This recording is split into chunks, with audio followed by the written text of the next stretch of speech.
Microphone. Check it. 1, 2, 3. I don't even know why. I keep going through microphones the way I do. This sounds like I'm talking underwater. Yeah. Huh. So I'll give you guys a minute to get in because I know late night alumni. Okay, East Coast. Check it. 1, 2, 3. Okay. All right. Um. Hello. All right, fellas. This is me, the professor, and I wanted to come right out of the box and say this is not going to end. It's not going to end pretty. And in fact, it's not even going to ever end. Because let's just say, just from looking at the topic alone, you'll understand where I'm coming from. God, I hope this sounds okay, because it sounds like dog shit to me. These headphones. Yeah, okay. Well, I'm not inspired to do this. I'm not trying to do this on purpose to try to hurt people's feelings. What I am doing is making it an educational episode out of something that happens to families and happens to people when you're in a narcissistic situation. You may not even know you're in a narcissistic situation, and yet you're subject to all the things that narcissists do to their own kids. Their own kids, their own family, their coworkers. And it starts with talking. It's about gossiping, it's about rumors, and it's about things that may or may not be of value to you. So I do want to the destructive nature of abusive parents. And I'm going to talk about the one that I have that happens to live right here in Georgia. Okay? About 45 minutes to an hour away from where my adopted father lives. Okay? If you guys are not aware, I was adopted at 2 years old. This man had another son. And so it's been an interesting ride because when you're a child, you don't see the things that narcissists do. You don't even know what a narcissist is. But I'm going to give you guys a little bit of inside view from starting from right around age 4. Right around age 4. Now, what you do or do not know, you don't know the background of this guy, you don't know the background of your stepfather or your adoptive father. But just be certain that there is no honor in being a stepfather. There's no honor in being in charge of another man's seed that either did or did not abandon his family, and your dumbass signed up to be with a single mother. Now that I'm grown and I see these things as a grown man, and I hear these things and how this has affected society, how this has affected families overall, and how mental abuse carries over into adulthood. I'm going to turn down the you see, they know it or they don't. They either know they're doing it or they don't. There is no question about whether or not they're doing it because they fit the criteria of what would be considered a narcissist. And I'm no exception. Okay, I've displayed all these characteristics in the past. I've done all these things in the past, but you can almost 100% guarantee that if you're a child that grows up with a single mother, then you're going to have some emotional problems, you're going to have financial problems, you're going to have relationship problems that are going to carry on with you until the day they put your ass in the ground. Fortunately, knowing what I know now, I don't really need to worry about shit. When you've got one foot in the grave and the other on a fucking banana peel, there is nothing in the fucking world that's going to swing you away from what you know. Now, how did this all start? Well, it started when that man adopted me and married a single mother, which would be my mother. Now, just the background for shade on this thing. Guy was a low-level government employee that was involved in very much a very corrupt system, a corrupt county. A corrupt county where his boss was actually jailed, and eventually he got out of jail, and immediately after he got out of jail, he died from corruption. And we're talking about government that are in charge of millions of people's taxes, millions of people's property. And without going into too much of the details of that type of work or what that man was involved in, but I did get to see it firsthand. Now let's go back to the 70s when being a womanizer, being an alcoholic, being in offices where you're allowed to smoke, and sexual harassment was not just a thing, it was also encouraged. Most men that were in charge of offices back in the 70s were banging all their secretaries, all their workers. And they found means and ways of getting around, skirting around laws and finding ways of handling things under the radar. So this whole thing started with on a bad foot in corruption already. So innocent children should not be around corrupt parents. Not at all. Let me mess with this microphone because this is bothering me. Hello. Okay. It sounds very. Oh, whatever. Let's see what we got here. And check it out. Is that going to change anything? How about this one? I don't know what that means, but it sounds like an Ozzy Osbourne sound in double voice. How about this one? B major, whatever B major means. All right, good. Okay, in my most recent conversation with my father and my brother. Hold on, this one sounds like I'm a robot now. Okay, good. It was my birthday, and they, of course, called me, because I just turned 50 years old, to wish me a happy birthday. So they start off the conversation with, hey, I remember when we had to operate on you when you were 2 years old. That was a very traumatic incident, by the way.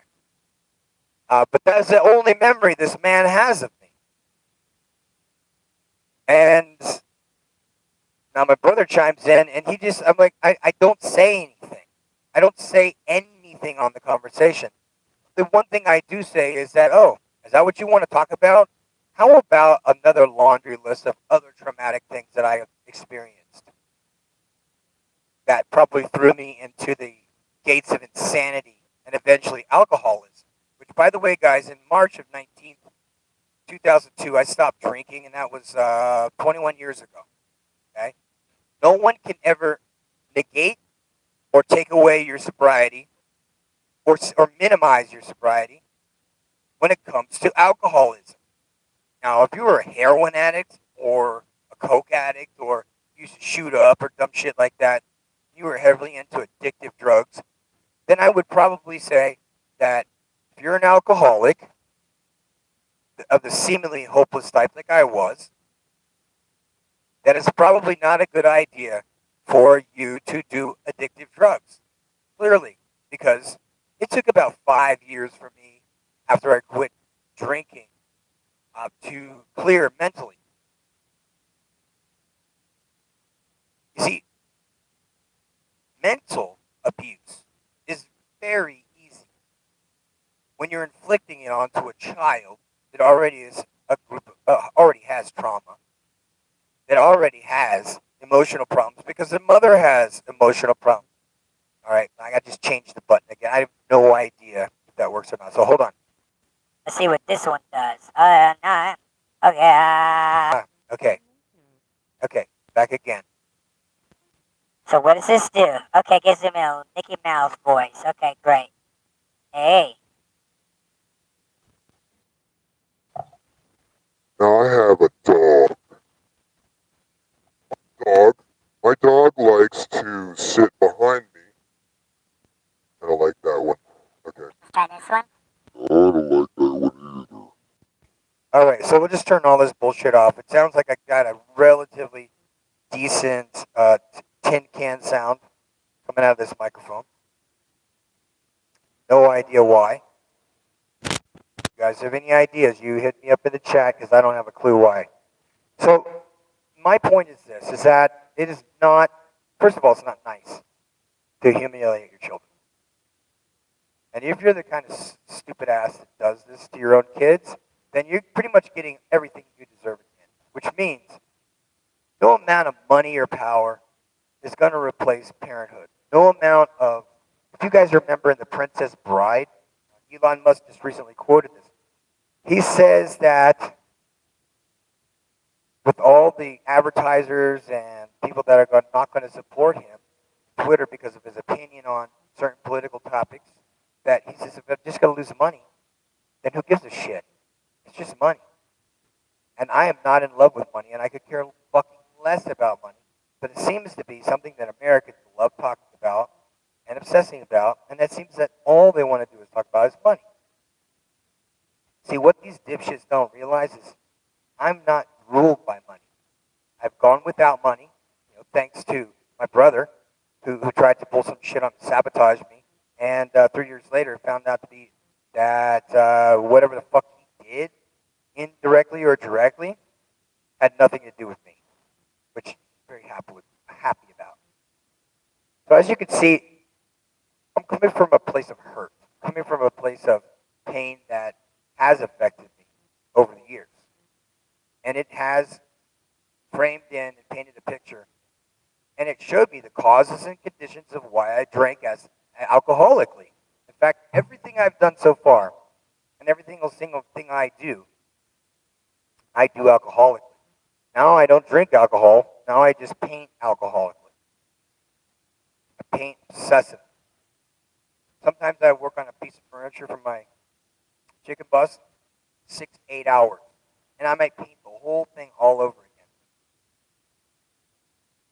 Because I kind of fall in the line of perfection. Which is why when, you see, guys, I do volunteer work because it's therapeutic for me. If you're not doing volunteer work after you've retired, you probably are going to die young if you don't have a hobby of some kind. So let's talk about those hobbies that I had growing up as a kid that I was humiliated for. I was ridiculed on a regular basis by my adopted father and by my brother indirectly. No, directly. A lot of times directly. But my last conversation, I just said nothing. All he wanted to do was use that shaming language on me, shame, insults, guilt, and the need to be right. And that shit don't work on me anymore. Because I go to therapy. I have real friends. I have connections with real people who are other veterans that most civilians don't understand anyway. And what's great about that is that once you have suffered with other people, you now have a bond with that person that other people can't understand, and it cannot be quickly broken.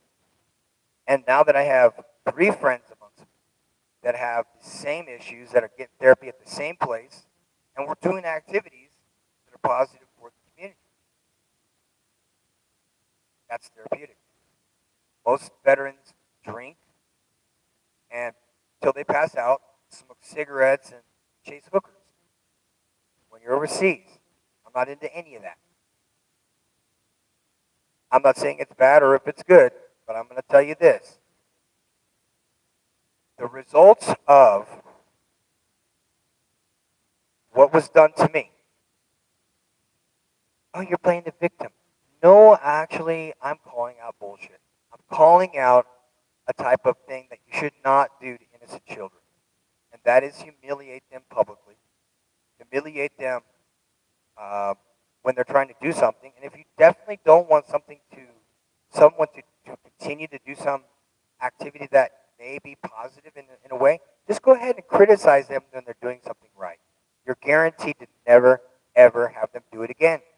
So if you have a child that's, say, 6 or 7 years old, you're taking them to Jiu-Jitsu class, and your ass doesn't know anything about Jiu-Jitsu, but after the Jiu-Jitsu class, you constantly are telling this kid what they could or could not done wrong. And I'm offended by that because a lot of parents do that. Okay? A lot of dads criticize their kids on martial arts that they're not good at. So most of the time, and I'm going to give you guys some basics. When I was younger, I raced BMX. Yeah, I raced BMX, and I was pretty good at it. I really wanted to be a rock star. And now that I look back on it, I had very much a mediocre voice, and I played with men that I thought were advanced or better than musicians. With some of them were extraordinary musicians, and the rest of them were just middle of the road, mediocre people that practice the same guitar scales over and over again, and people were impressed by it because people who don't know how to play guitar are impressed by anything that is played correctly. So now I understand. Now I understand. You see, I had a best friend. His name was Dennis. Dennis was a guitar player, and Dennis was a master manipulator of people. He would tell people, "You're my best friend." And kids are very influenced by that. He did it to me. He says, "Oh man, you're my best friend. I don't have any friends that sing." And I would go to his house, and he introduced me to drugs. Or he tried to anyway.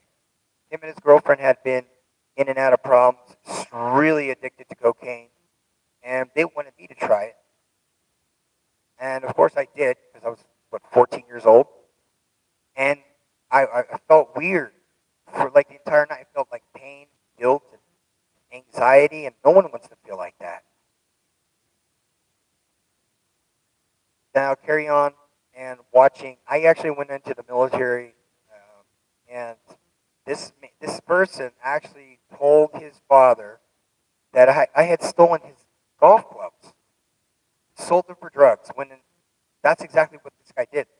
He stole his dad's car or something like that, and in the trunk of his car had his dad's golf clubs. And the funny thing is, this guy had no idea I'd gone off to the military. We had already become enemies months and months prior to that, because he had my little brother sleeping in the bed with him. Yeah, a grown man that was 18 years old, sleeping with a kid that's like 12. So who the hell knows what happened to him? But I was resentful. This guy, when he saw that I had a hot girlfriend, he would try and find ways to. Actually, he very clearly just. I mean, he had a brand new car, and he like wanted to drop a big rock on it. He would invite drug addicts to my house to try and steal my neighbor's wheels. And then when I would say something, they would hit me with a fucking tire iron. So this is the type of environment that I lived in. This is a father that neglected us and they did not care too much for me. They cared very little for me, and I understand why, because, hey, I was a lying piece of shit that lived in a fantasy world. It wasn't necessarily a fantasy world in terms of somebody who was like schizophrenic and lived somewhere else, but one of the kids that I work with tells stories. He loves to tell stories because I was told a lot of stories, and I would repeat these stories that I heard as if they happened to me.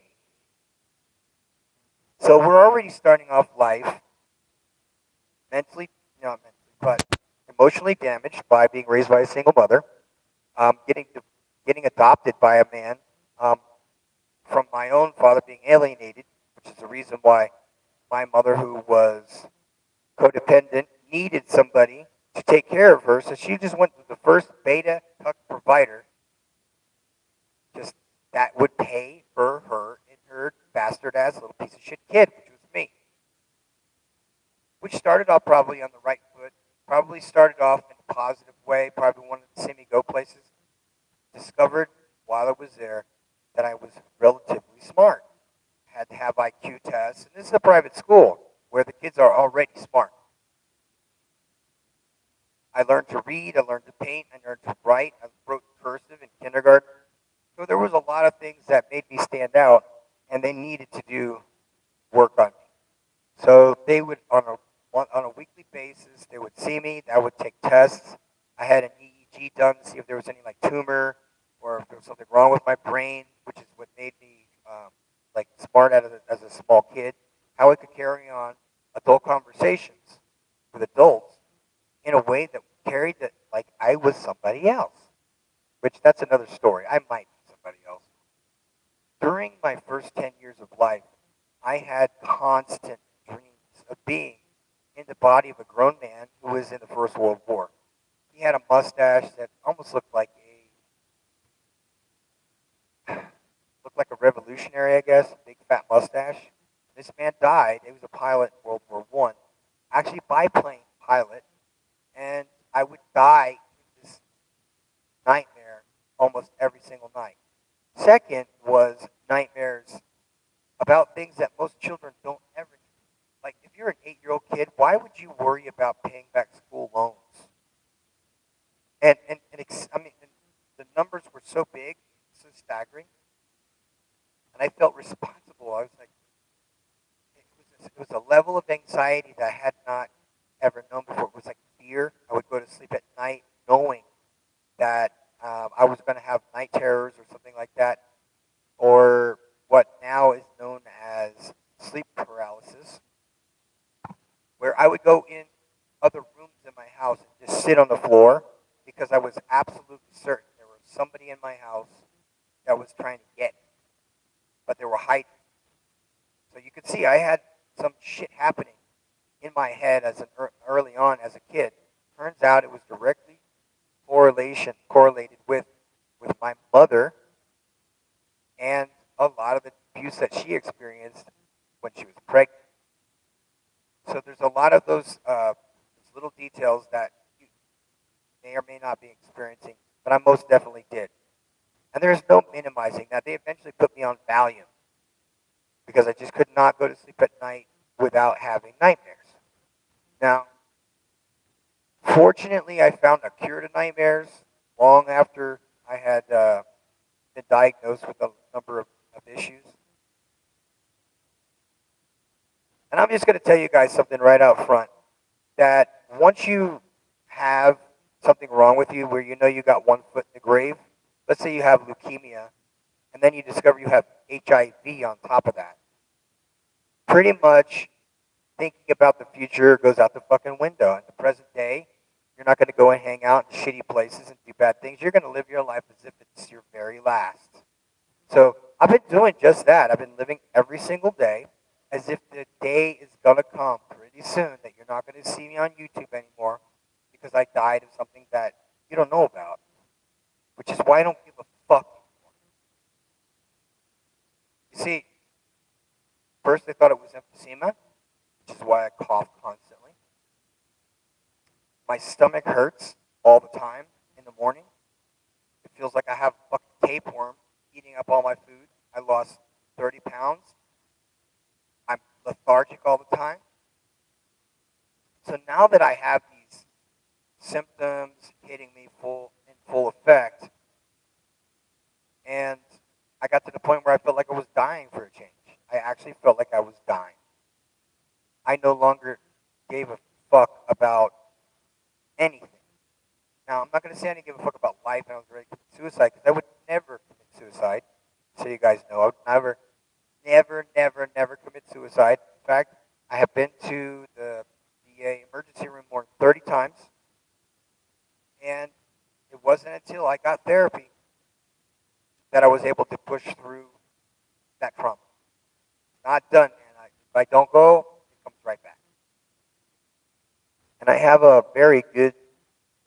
I go to ceremonies where I have to sit in these hot saunas for 15 minutes at a time, and then they open the door, and then we do a little chanting and singing and stuff, and then they fire up they put these big fat stones in the middle, and it makes it hotter, and they close it down. And you're in the dark, by the way, so you're there facing your trauma.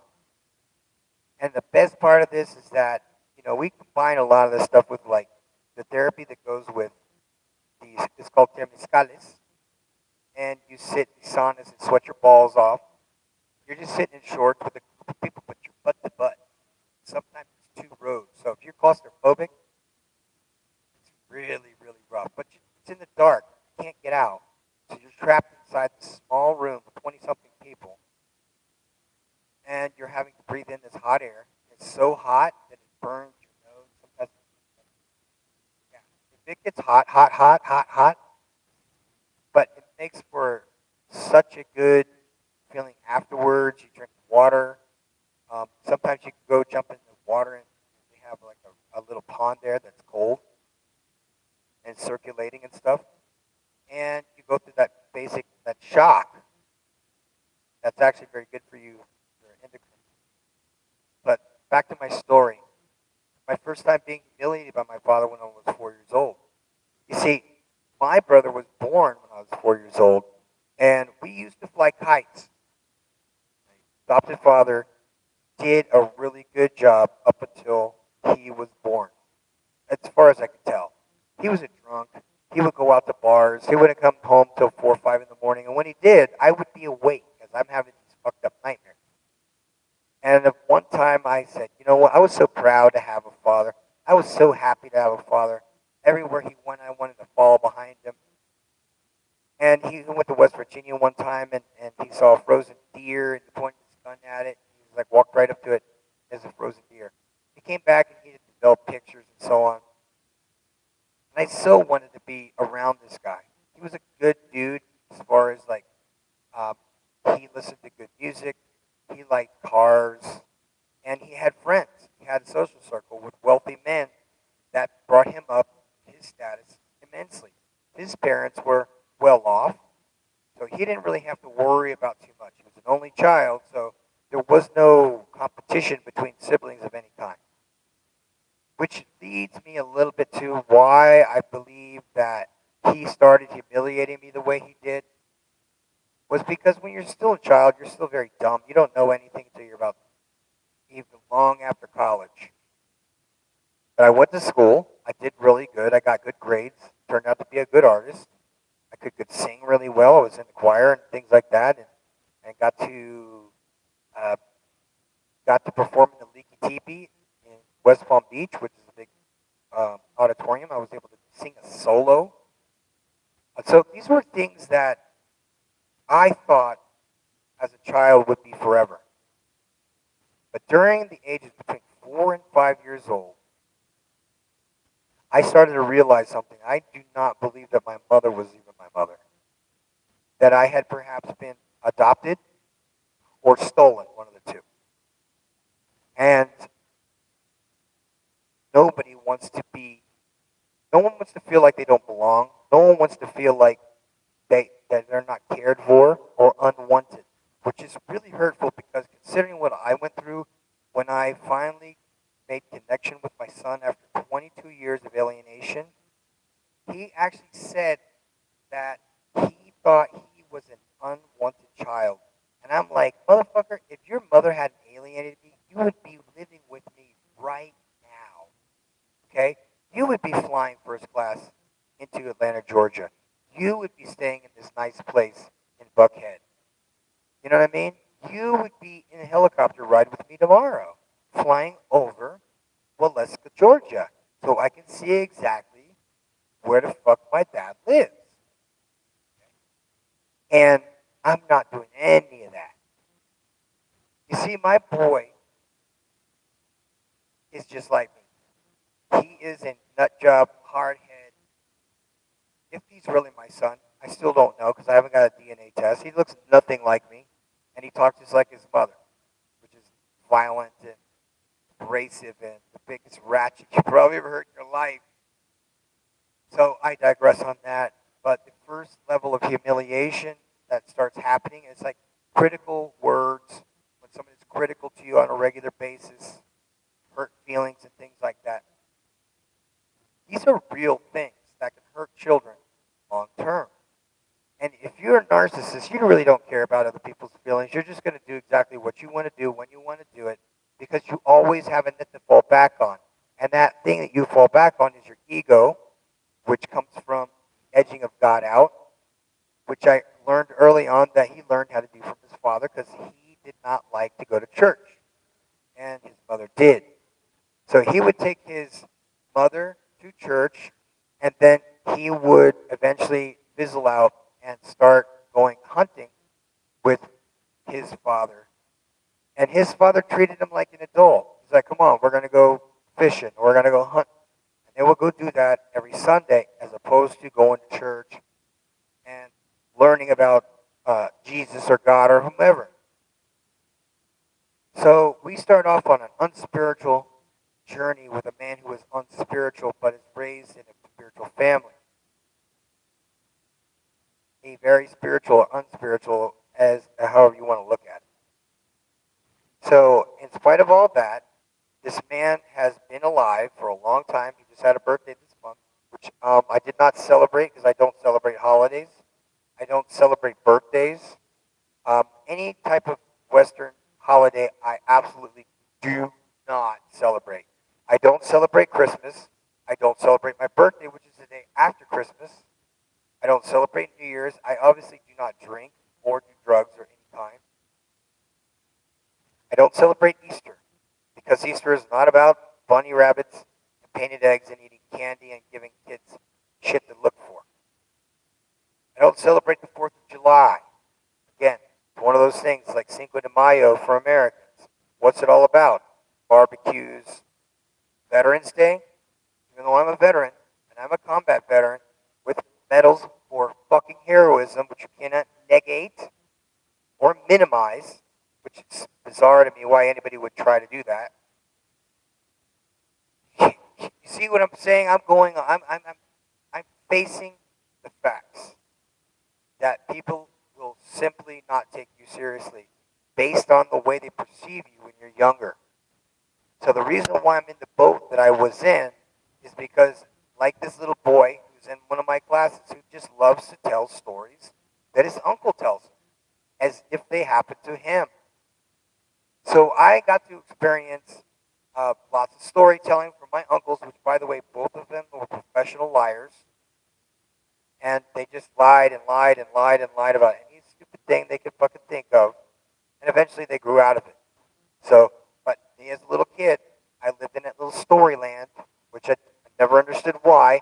I never felt like I belonged in this body. I felt like it was like somebody, a little kid's body, but I'm an adult. Because that could be that very well be that past life thing. Or it could be the life that is mine. And since now I am dead, which you guys don't know, since I am now dead, died from natural causes or from whatever thing happened in the war or whatever, or maybe something that happened in the civilian world, and this is my review of my life today. So I'm going to go ahead and review more and more of this. So my father comes home, my adopted father comes home, it's 4 or 5 in the morning, and I wanted to make him Easter eggs because it was Easter time, and all I knew was that I watched my mom make hard-boiled eggs, and by the time he got home, I would have boiled these eggs, and I made a big old pot of eggs, and I had like reaching up on in the cabinets above, and then opening it up just as he's coming in the door, drunk as fuck at 5 o'clock in the morning, and he has like a bucket of sugar, and it came down, it just hit on the floor. He's like, "What are you doing?" And I'm like, "I'm making Easter eggs." So you see these are rare things that would happen. And see, he was just coming home from a bar or some whorehouse or something like that. And so this was the beginning of the end of our friendship as the boy with the adopted father. Because once my brother was born, all the attention that you could possibly want from a loving father who got my name printed, got me a tackle box with my name on it, but immediately after he was born, I went fishing with him, and he would criticize me on how I casted, how every single time I used a bait caster, it would get tangled up. Every time I missed a fish, he would criticize me for it. So you can understand, I love talking, and that's why I'm a storyteller. I'm a storyteller of truth nowadays because I go out of my way not to lie at any time. So I break that mold, and I break that curse because I was told early on in life that I came from a family that had a curse. Never could understand what that curse was. The curse is addiction. Addiction is to attention. The addiction is to drugs or alcohol or anything that takes us out of our normal selves and elevates us to another level because I'm high strung. Which means that when that 4:30 rolls around like it does every single day, I need to get my book out and my pen out and start writing down these crazy ideas that I get from the stream of consciousness or the stream of intelligence that comes to me every morning that tells me this would be a great opportunity or idea for you. So, as you can see, this person had almost set out not probably to try and hurt me or mess me up. It just kind of happened by default. So when I say that being hurt by this person, I'm not talking about sexual stuff, guys. I'm just talking about verbal abuse, which is in and of itself exactly what it sounds like and actually is abuse. And that can affect children, especially when they're in between the ages, of course, when when they're in kindergarten all the way up to they're 12 years old because they haven't got any testosterone in them and they can't stand up for themselves. They have no abilities. They're curious about everything. But like I said, they're not proficient in everything because they're fucking children. That's what I was. So when they discovered that I had an extraordinarily high IQ in this private school, which I don't know if that was real bullshit or not, because it was 130 or something, and I was in the third grade. Suddenly, I'm getting this kind of attention that doesn't line up with this man's values because he's not very smart. He's smart as far as like socially smart, like he knows how to carry himself in public. As far as like education, he went to junior college but invented his job and probably lied on his resume because you could do that back in the 70s. So he could create his own job in the military, in the government. And since that government agency was corrupt, he fit right in. Because in the 1970s, you could get away with a lot of shit, and that's exactly what this motherfucker did, to try and get away, being an adulterer, being an alcoholic. The guy would do drugs with all his friends, either smoking pot, doing cocaine, doing mushrooms, whatever. And that carried on to, it probably did not have alcoholic tendencies and most certainly did not do drugs as a drug addict, like similar to his wife that he married, which consequently gave me drugs because she wanted to somehow, if I give this kid drugs, and she gave me Vicodin. I didn't even know, what does this do? Oh, this will make me feel great. And she gave it to me, and that's when I realized I was allergic to opiates, so I was no way in hell I was ever going to take drugs that or painkillers or anything like that. Even when the military yanked out all four of my wisdom teeth, they gave me Vicodin. I had it again for the second time in my life, and it made me sick as a goddamn dog.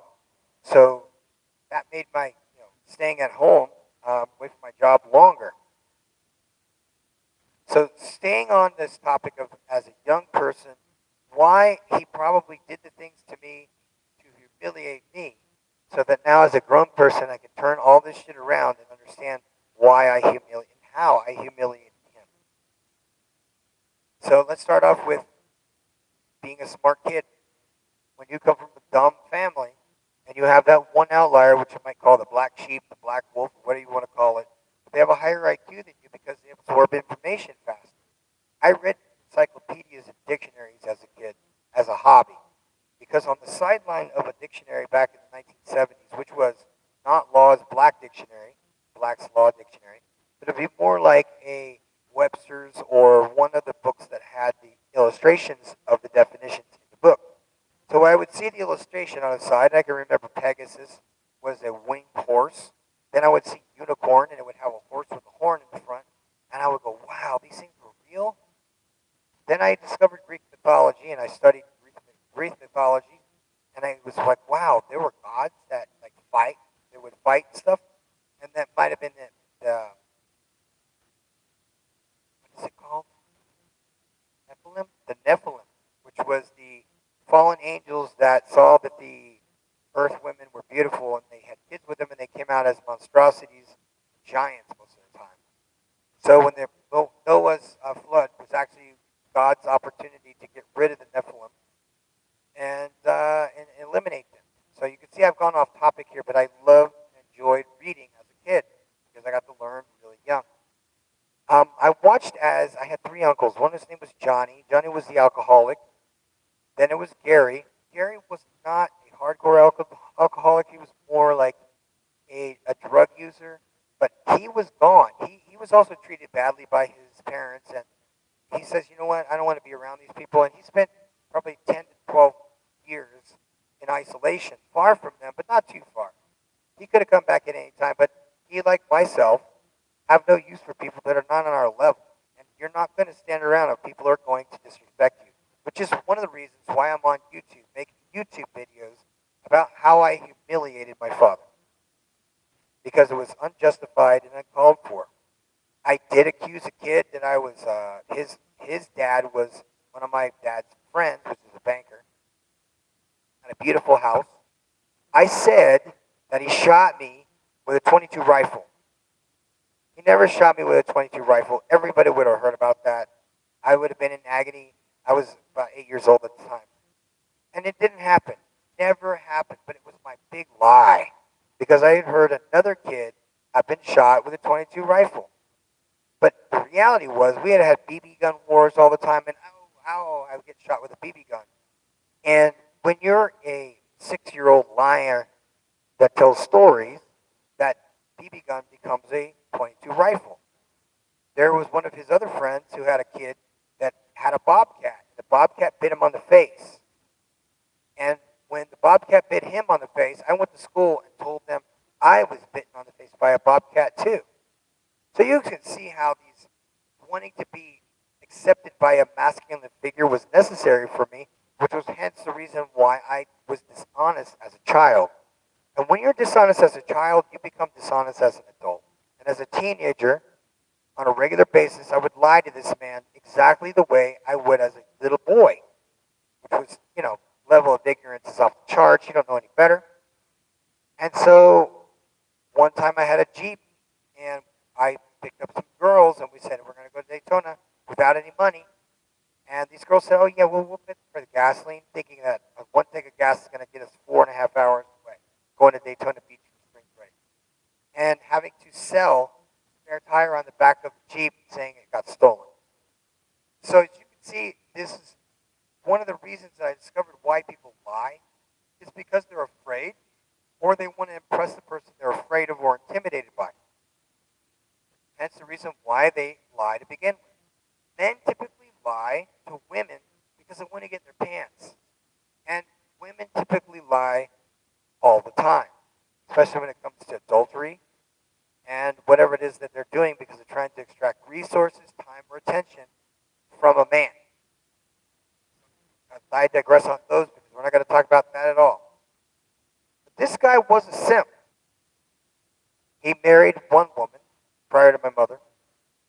I don't know what happened to her, but the woman who was after was my mom, who was an alcoholic. He was a single mother from an apparently abused man. A man abused her, said she was told. He was told. So, of course, he's a simp, so he's going to sign up for adopting me. Because his focus is on her because she's whatever. Maybe he just gives into that simp thing. And, she's in the 1970s. She's a young girl. What was she, 16, 17 years old when I was born? So here's this older man that has a government job that is promising her the world, which I'm glad he did, because those first 4 years were great. Only to, in the end, for it to unravel. You see, when his father died, I didn't get anything as an inheritance, and I kind of didn't expect to. He was not related to me in any way. We weren't related. He was from a different culture entirely, from a different state entirely. You guys know anything about Georgia? Georgia in the 1970s. Let's just stop there. South Georgia. But anyway, we went on beautiful family trips prior to my brother being born. And so I got to see life for a short period of time, what it was like to have a father. Now I am 50 years old, and my two children have both had baby mama terrorists that didn't like anything I did. Nothing was ever good enough for them. I was fine at first until they wanted to start changing me and stuff. So that's just the way things are. When they start getting comfortable around you, time is up because these women are not designed for long-term relationships anymore. They're hypergamous, and they always find somebody who's better than their present man in order to replace him. So I give my hats off to this man for what he did for me those first 4 years. But after that, after my brother was born, was when things started going downhill. My level of jealousy, because the focus was now no longer on me, but it was on this baby, which, by the way, was as cute as a button. And I heard him constantly, like all the time, fighting with him, breaking his shit, and getting in fights with him, and arguing with him, and humiliating him. So you can see I was raised by humiliation, and I conveyed humiliation onto my brother, which now, even to this day, I still have words with him because he's stupid. He's illiterate. He can't read. He can't write. He can't spell. I mean, how this guy even made it into seventh grade, which, by the way, he dropped out of school prior to even going to high school. He might bullshit you and say that he went to fucking Forest Hill High School. He didn't go to Forest Hill. He went to goddamn junior high school, and which was like some kind of fucking charter school for bad kids. And he didn't ever win. He just went, got drunk all day with hanging out with literal adults and bums. And his best friend, which they just did drugs, and eventually he ended up on heroin. So I guess heroin is a great drug for some people, but it definitely is not interested. I'm not interested in it. With never afraid of needles because obviously I did steroids for years, growth hormone, all that shit. So I never had an issue with poking myself in the ass with a needle, but sticking in the vein seemed to be kind of like really disgusting and scary. Because when you see heroin addicts, what do? Inject themselves and they die or something. They go through withdrawals and they get sick and all that stuff. I never did any of that shit. He did though. He got hooked hard on it. And when to see one of his best friends die from doing heroin, he still was relentless. He just never stopped doing drugs. Well, I went off to the military and decided to make it a career. I did rather good in tech school, which is the equivalent of college, a cram course for college, which if you guys are in the Army, you know what AIT was. So this would have been sort of like AIT on steroids, because you would be going to classes. This is, by the way, military classes, engineering classes more specifically. I went to civil engineering school in Wichita Falls, Texas, which, by the way, is at Shepherd Air Force Base. I arrived in December, right around Christmas time. I had a great stepfather by then. His name was Jim Colifrath. Great dude. Fantastic dude. Sounds like a robot. Oh, I still sound like a robot? I sound like a robot. Yeah, you know why? Because of these damn buttons. Listen to this. How about that one? How about this? How does that sound? Sounds like I'm underwater. Yeah, so that's that. I don't know why these things, it changes keys. So, or it could be this damn microphone, which I went on for about 10 minutes when I got on it. It just sounds like I don't know, where did I get this thing from? This piece of garbage. Now, huh? I wish I could hear it too because it sounds normal in my ears. God, it's too weird. Check one. Okay, is robot sound still on? Yeah. Yep. I hope it. You know what I might end up doing? This is terrible. No one is going to watch the replay of this podcast because I sound like a damn robot. But it is what it is. And I hope, so I appreciate you doing that for me, man. I do appreciate you pointing that out. That wasn't the button I was looking for. I wasn't looking for that button. I was looking for that one. Because you're a gentleman and a scholar. Thank you very much. So anyway, I don't want to harp too much on this because, like I said, drug addicts and selfish people are really, yeah. When you play here, it's great information. I appreciate you listening. And this is a late night alumni at 3 a.m. here. And if any of you have ever been to Atlanta, Georgia, Buckhead is a really like over the top place. Not going to be here more than 5 minutes, that's for sure. So let me just try and cut this shit off. Hold on. I don't know what that is. I don't know if that helps. I don't think so. Maybe, maybe not. Don't know. I don't know what this button does either. Do I sound any more human?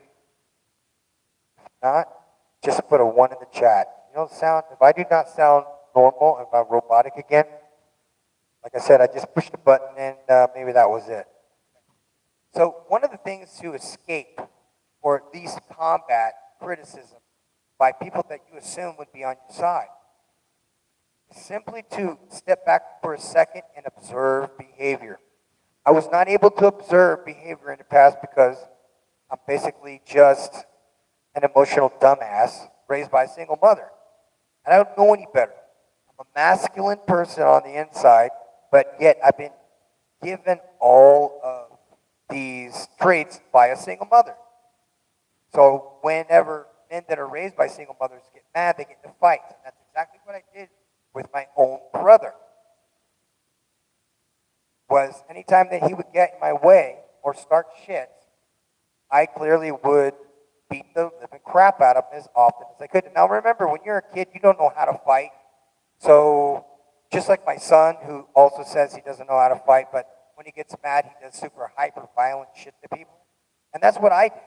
It's 2 incidences where we were hunting with shotguns, and he got me mad, and I pointed a fucking shotgun at him. Grandfather took the damn thing away, which is why he cut me out of his inheritance, probably, because I probably would too. And then they discover, oh, this kid is a pain in the ass. This kid is a pain in the ass. So you can find out really quickly if you hyper focus on like the parts of those relationships that don't work or serve you any longer. And that is, starting with the first thing, is that every single bad thing that has ever happened to you in your life is your fault. It either is or is not your fault, but you are directly involved with the causes and the conditions of why people treat you the way they do. Part of the reason why I told you before, the reason why this man treated me the way he was, because I was a storyteller. They didn't know I was a writer. They just thought me as some little mouthy kid that had a great imagination. What they needed to do was give me a pen and a paper, 70s, remember, and said, listen, all this bullshit that's coming out of your mouth, it's very fascinating for adults to listen to, but they know that you're lying, or you're just telling stories, or you're repeating stories. So why don't I start writing these things down so that this way, all those lies that you're inventing and projecting right now will basically just be a part of your story. But what I didn't know is that because I was a storyteller, because I loved to tell stories that other people told me, I just started to mimic people. I mimicked their stories. Okay, for example, my friend John, his stepfather is like his dad is like a world champion cowboy. I didn't realize it was a job, but yes, there really is a job as a cowboy. He's a pro-level, world-class cowboy, which is cool. This guy took care of his mom, and this guy turned out to be a decent person, a decent human being with a great upbringing. And I don't know much more about that, but it's impressive to me when somebody takes the time and has a skill and a craft and then wants to pass that on to his son, or indirectly or directly. But I could tell there was a good relationship there. He definitely is a mama's boy who loves his mom. And he was probably raised in a better environment than most of us.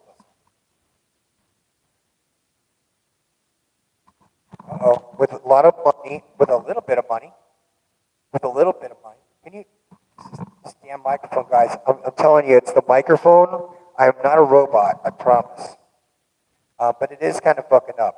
So little kids, like I said, my neighbor, he says, wow, look at this.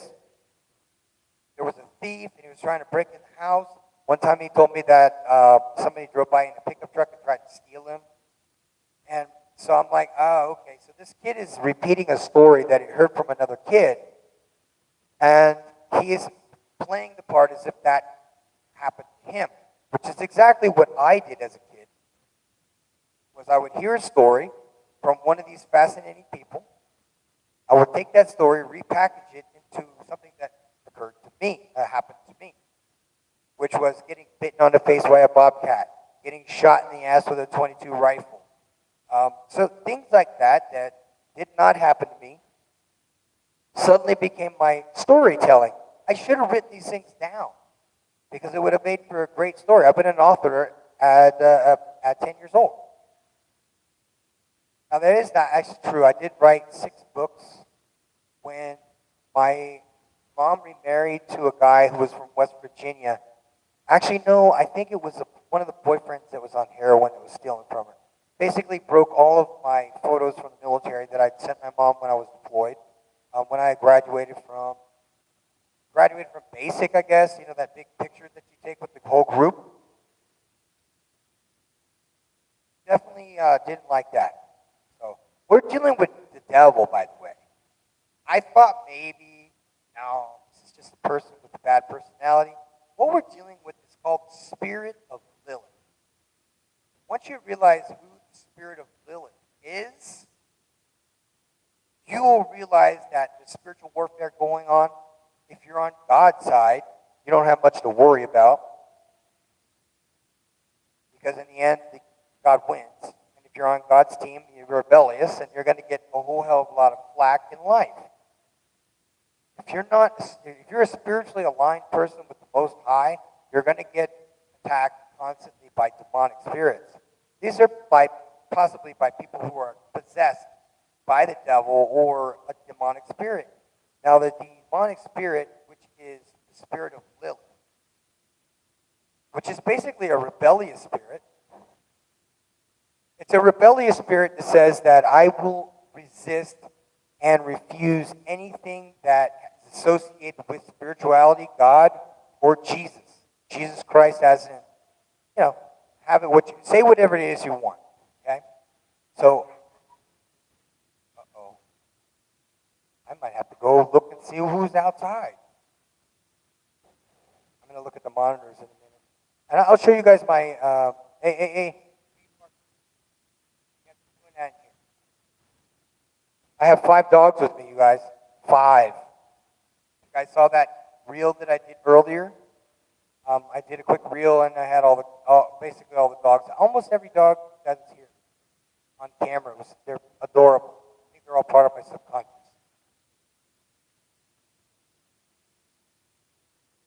Now listen to me now and hear me later. What is the spirit of Lilith? There's a story. It is not in the Bible. It was probably taken out. Was that Adam was with a woman named Lilith prior to Eve being created out of the rib. This was a woman that was created from dirt, not from Adam's rib. So basically, she and he were on the same spiritual level as far as like the Anunnaki or whatever the hell you want to call it, who ran Eden. It says, do not eat of the tree of knowledge, because there was a tree of knowledge, and they ate of it, and of course they were given wisdom, which might have been inky. I don't know. I don't know if it's real. I don't know if it's fake. I can't sit here and tell you that this was the Bible, but this is the great part of the story, because this leads into why we end up being insecure as men. Because this affects women, which most of the time men fight over finances and romances. Those are the 2 things that affect men the most, finances and romances.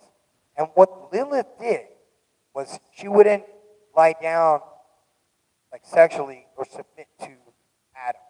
So she was basically transformed into a snake or something like that.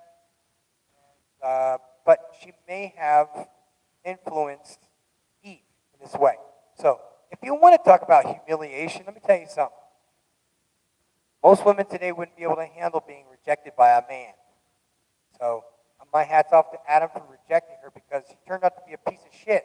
But in vengeance for the way that Adam treated her, is that he says, okay, she's only going to deal with demons. She's only going to associate with demons that are down in the depths of hell.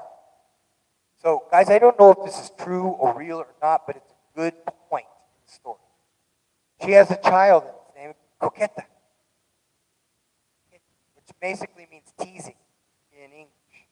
And what she had was a magic mirror. The magic mirror, which I would think that would be like a cell phone, and the person who's interpreting this would not be able to tell you what it was. Basically, magic mirror would capture men's souls. That's that girl that you simp to, says good morning, beautiful, all that shit. That's what simping comes from. It's giving compliments because you want something in return, and they're not going to accept you, so they continuously perpetuate this. so that they will continuously get the time, attention, and resources. So what Lilith's daughter would do, what she would basically do that mass text that a lot of girls do is like, hey, good morning, handsome, because they want something from one of those men. And when they don't get what they want, they lose their fucking minds. And that's when the insults and shame and guilt and need to be right comes in. Simon. But what she would do, the magic mirror, would trap the man inside the mirror.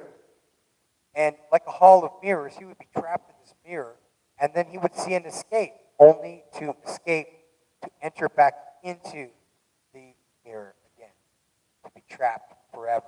And that would be men upon men upon men upon men that from a distance you would think, wow, that's like social media and simping, liking a girl's picture, liking her picture every single day to try and get her attention, which of course she sees it, realizes that you can monetize that attention, and so in return, she can then insult the men, hurt their feelings, make them feel less than, as an interchange for the money. Because what she wants is the compliments, but she also wants the money. So she's going to accept the compliments, respond in kind or not, so that the man will spend more money. When I was in Medellin, I met a man who was a prison warden, a federal prison warden. He retired, and he had a girlfriend that was in her 20s that would just verbally abuse shit out of this man. And I would come to find out, you know what, the reason why he was like that, because he felt guilty for all the bad shit he had done to all those prisoners. Which is sort of sad, but it's very true. So, hurt people hurt people.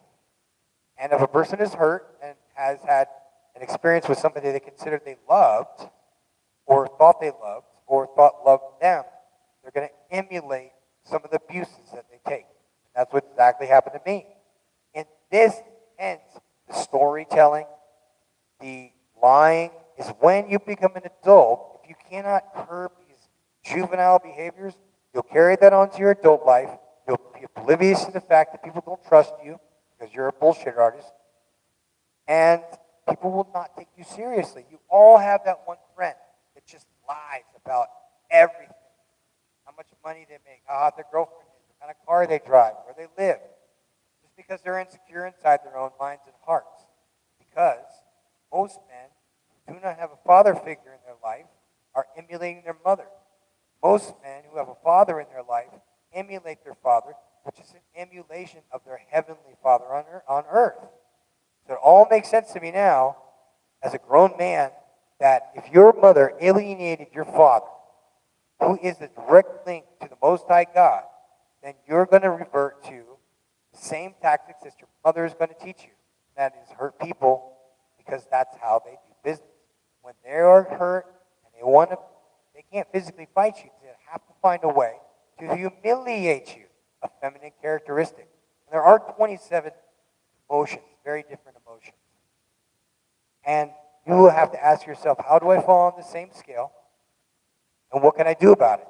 Well, my solution to that is to do the opposite of what you think would be what you give Ike Turner fade, which a lot of them kind of deserve, but avoid that, because it's better for you to just continue to work on yourself and get the fuck out of it.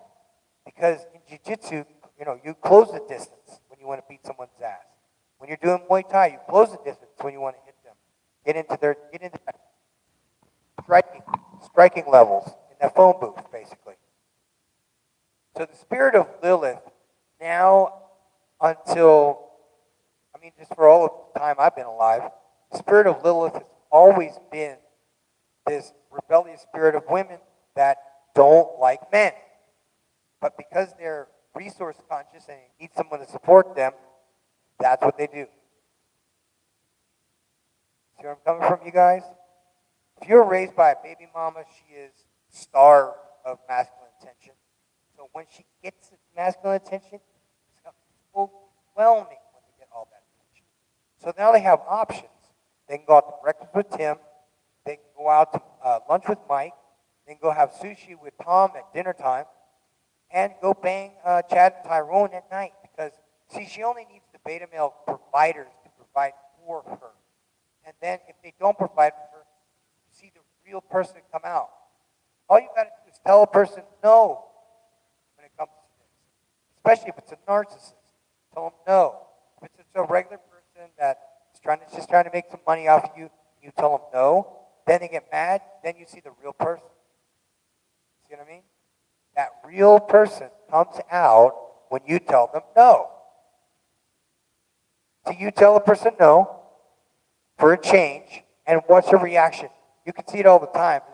A lot of Latinas are like that. When you tell them, look, I'm not paying for your shit, they kind of fucking lose their mind because they're not interested in you. They're interested in your money and separating you from it.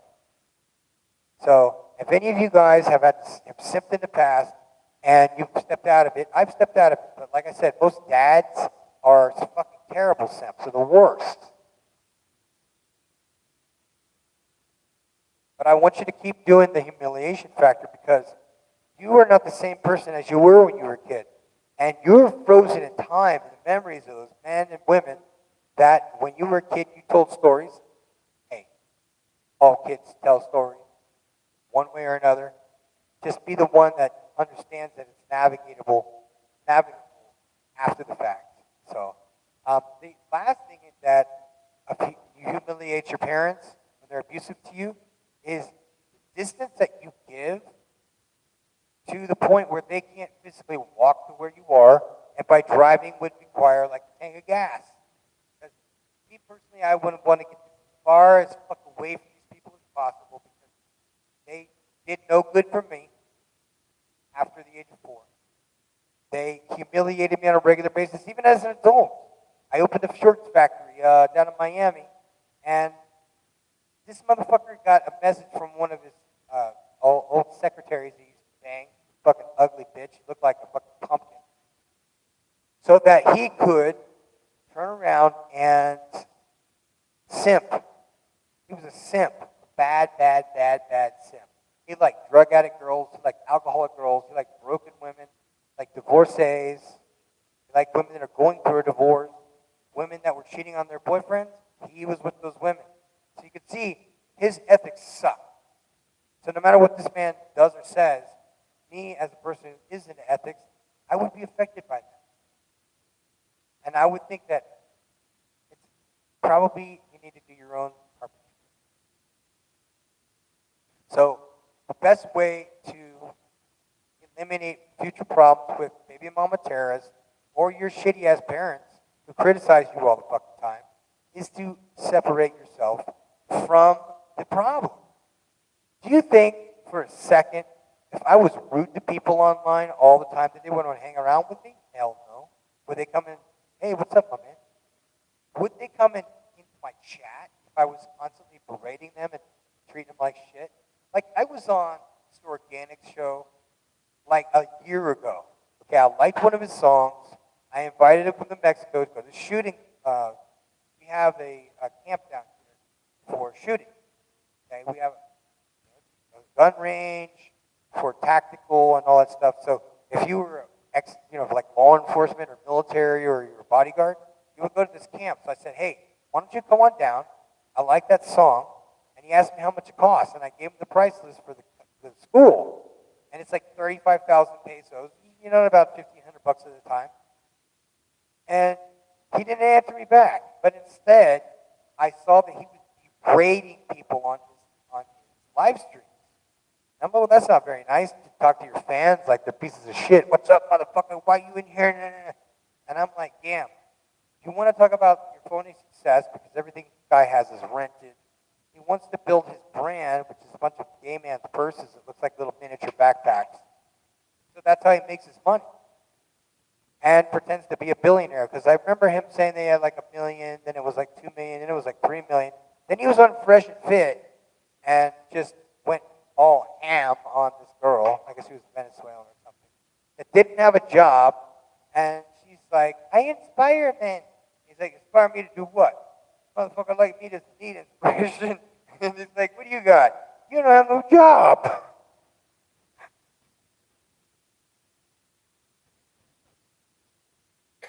madness. So, Mr. Organic kind of fucked up with me. And so now when I listen to Mr. Organic, he's like a different person. He's well scripted. You know, he has like his crazy clothes on, but at least he's got good production value. He's not berating his fans anymore. But he's also not rapping, which kind of sucks. He's a big motherfucker. He's tall as shit.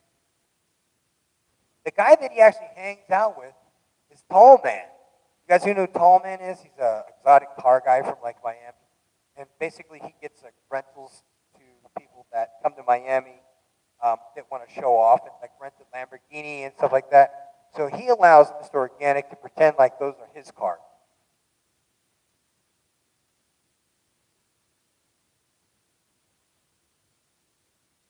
I thought he had something in his mouth. It was a phone. How about that? So anyway, Tall Man allows this other guy. So you can see, I don't like being criticized. No one wants to put up with that kind of shit. No one wants to be criticized. If you are not doing anything wrong, no one wants to be criticized. If I was renting cars down here and pretending like I'm driving a Maybach, if I was driving a Maybach that was a rental, and I would pretend that it's mine, then I would look like a fucking idiot and no one would take me seriously. Which is why I tell guys, don't lie anymore. Just do your best to tell the truth all the time. Always tell the truth, or at least don't lie. And it'll help you a lot, because once you're free from lies, your life will get extemporaneously better. I gotta go, man. There's some shit going on outside. I'm the professor, and I'll be back, and I'm out.